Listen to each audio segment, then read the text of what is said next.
Vamos a Glasgow, en Escocia, donde se está realizando el evento COP26, un evento el más importante para tratar de analizar y resolver los temas ambientales que cada día nos preocupan más. Me acompaña desde Glasgow Juan Pablo Osornio, quien es el director de políticas climáticas globales en Greenpeace International y jefe de la delegación de Greenpeace en Glasgow en COP26. Juan Pablo, ¿cómo estás? Hola, ¿qué tal, Eduardo? Muy bien, ¿tú qué tal? Y gracias por recibir, porque, bueno, para ti ya son 7 horas más.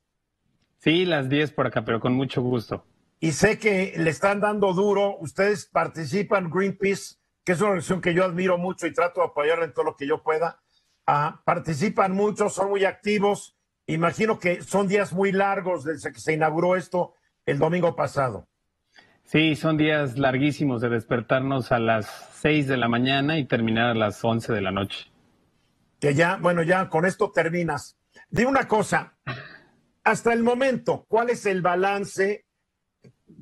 De acuerdo que tú eres un experto en el tema y estás en Glasgow, ¿cuál es el balance, el saldo hasta ahorita nada más de COP26?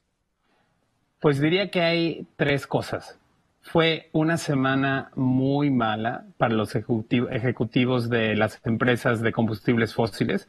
O sea, hubo unos anuncios que no esperábamos que fueran tan significativos. Y no quiero decir que esto ya resolvieron las cosas, pero por ejemplo, hubo un compromiso para salirse del carbón, ¿no? Y para que los países ricos ya no tengan carbón en el 2030 y los países en vías de desarrollo al 2040. Y también hubo 20 países que retiraron 18 mil millones de dólares en inversiones en el extranjero para los combustibles fósiles. Entonces, si a mí me llegara un mensaje de eso siendo un ejecutivo de una empresa de combustibles fósiles, estaría preocupado.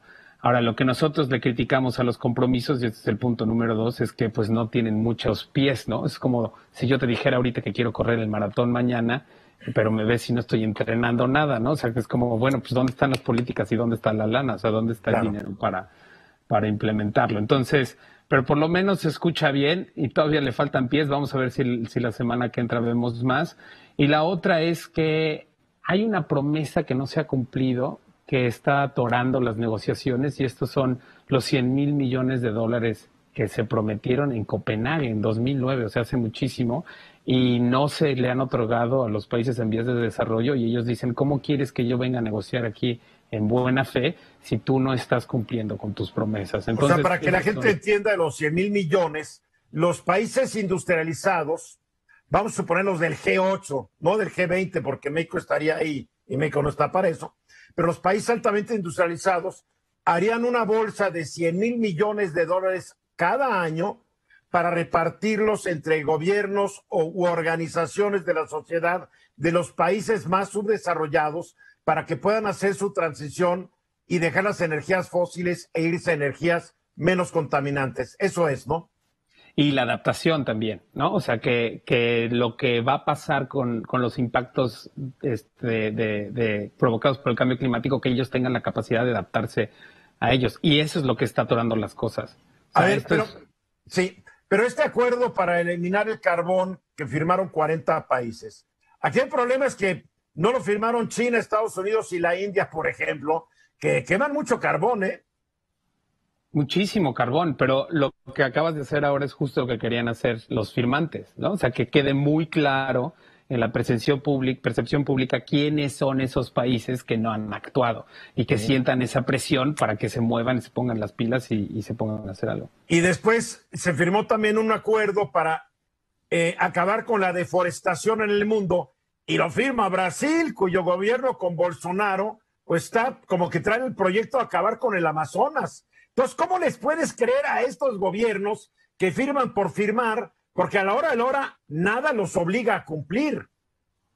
Totalmente de acuerdo. De hecho, si te fijas, yo no mencioné ese acuerdo de deforestación porque la verdad es solamente es una extensión a una fecha límite que se había hecho en el 2014, que era para 2020.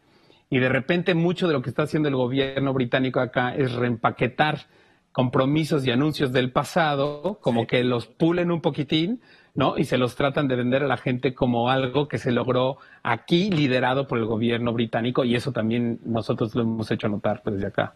Y las petroleras, pues sí, son buenas para poner cara de arrepentimiento, pero la semana pasada vimos a los principales directores de las petroleras comparecer ante el Congreso de Estados Unidos, donde los pusieron pintos y barridos. O sea, la comparación es que parecían ejecutivos de compañías tabacaleras hace años que decían que el tabaco no hacía daño, porque los congresistas, los senadores demostraron que todas las campañas que han hecho para convencernos de que están migrando energías verdes son totalmente falsas y que todo su dinero lo siguen invirtiendo en petróleo y en gas.